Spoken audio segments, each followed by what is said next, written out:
Frankie Nicole here. Thought I'd start off with a little fire play. Ooh, there we go. Lights. Just the gas running at first, you know. So, get some sage. Cleanse. Smells so good. Boop. Okay. So we have my stones here. I bring them around with me every day.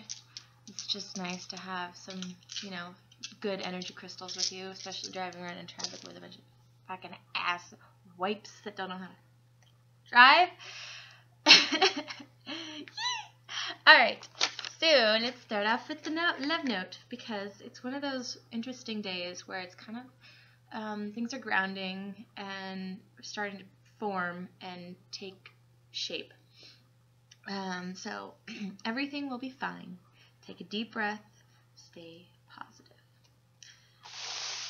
I write these notes and then they just kind of find me. This one, I was cleaning out another box after, you know, moving and all that good stuff, and found this one. So I was like, you know, maybe I'll talk about it today. I think it's there for me to talk about it. Working today. All right. And what I wanted to talk about today was choices, giving and receiving, and where you put your energy. Well, we've kind of been talking about that for a bit, but like just giving, the giving and the receiving and the equal compensation of it. So you choose. There's a definite choice of where we go and how we do it. And there's always a choice in life, and sometimes we choose right and sometimes we choose wrong, perceivably at that moment, obviously. Sometimes there's the choice has been made and we think that we still have choices, but we have to follow out what has been already chosen. It's a very strange phenomenon because we like to think that we're in control of everything, every moment, every day. It's just not. And it's like we're in control of part of it. We make a certain choice to go in a direction or do a certain thing, but that doesn't always mean it's going to reciprocate and it's not going to come back. We can always try, but you know, that's the beauty of life. Try, fail, learn from the failure, and try again. So, you know, it's just rolling with the punches, going with the flow.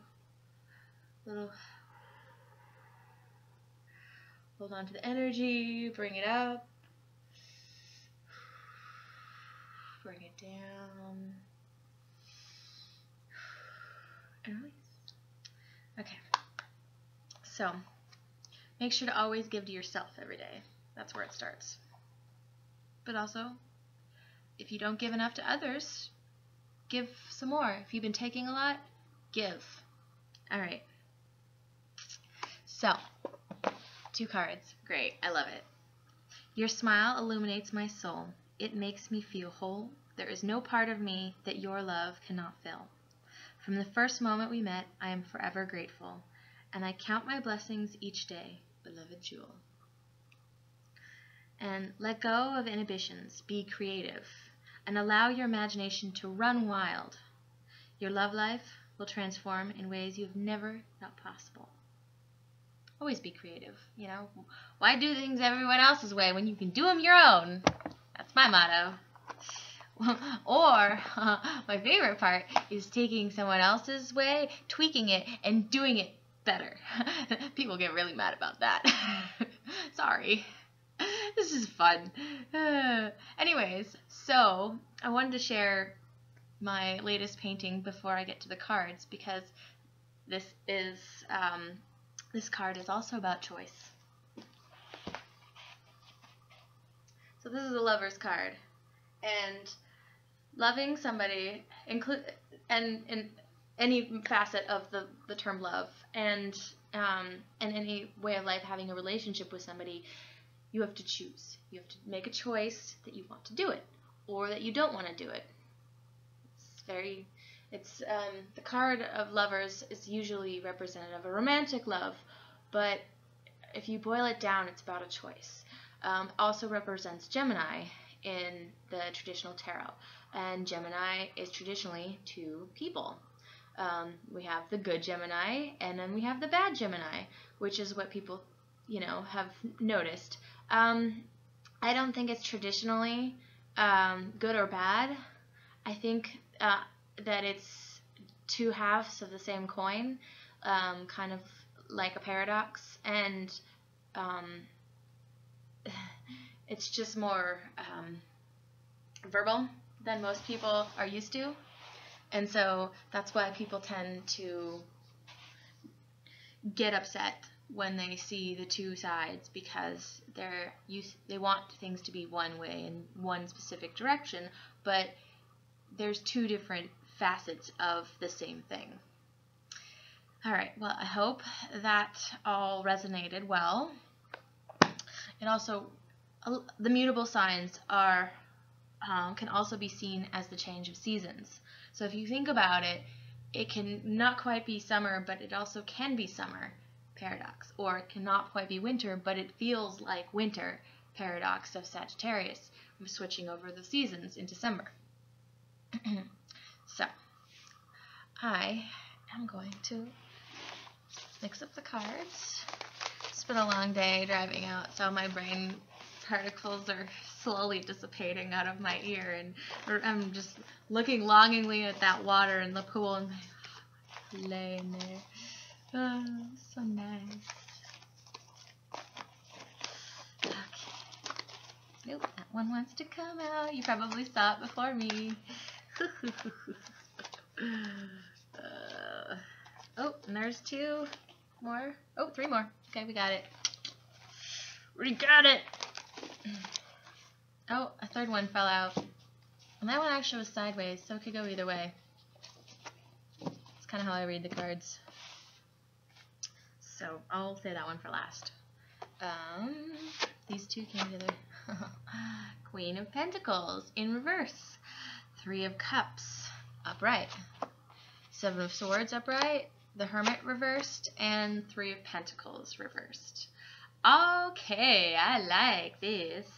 So we have the Queen of Pentacles with the Three of Cups, and they kind of all fell out in a different order, so I'm going to kind of read it like that, because, sometimes cards want to connect with other cards.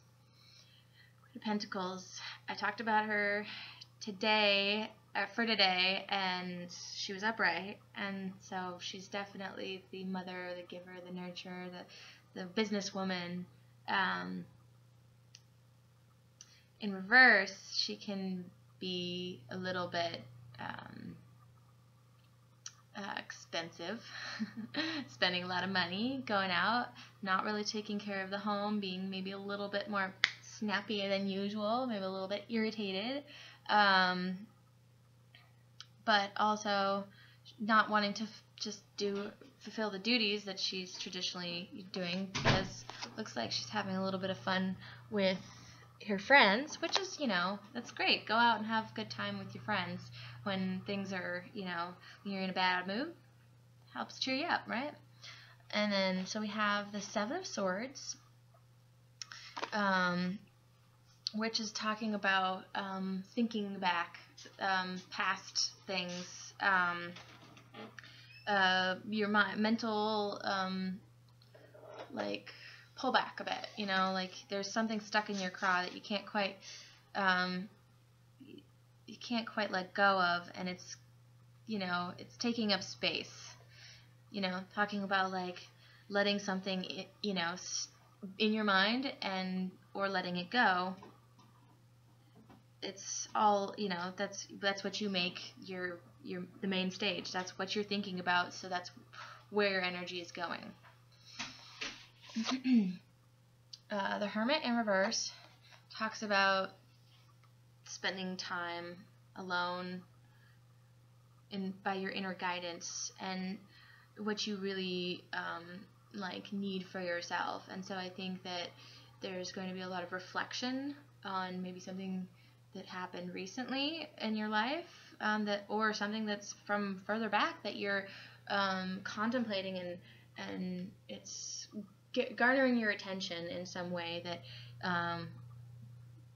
means to you that you want to spend more time alone, and reflect, I suppose.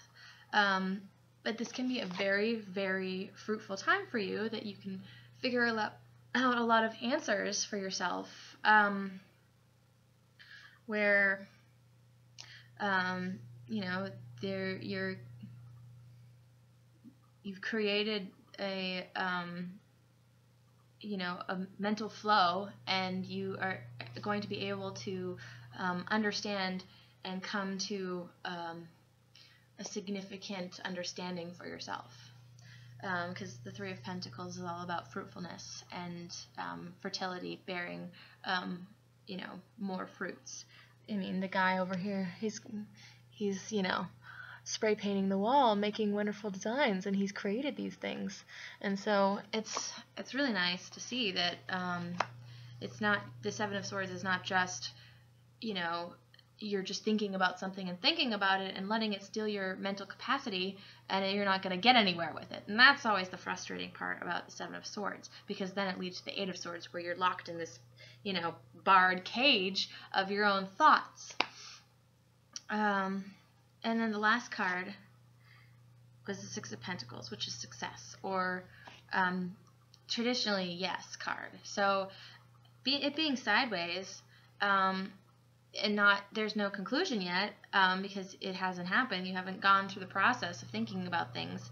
There's a yes or no kind of situation in your mind that you need to come to, and you could say yes or you could say no.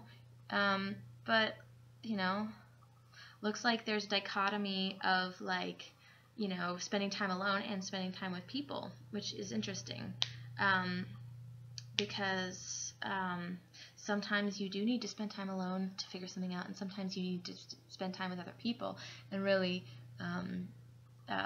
not think about a lot of things that may be stealing your mental energy. So, on that note, I'm gonna go jump in the pool. I'll catch you guys tomorrow. Hope you have a wonderful Friday. And don't get too drunk with your friends.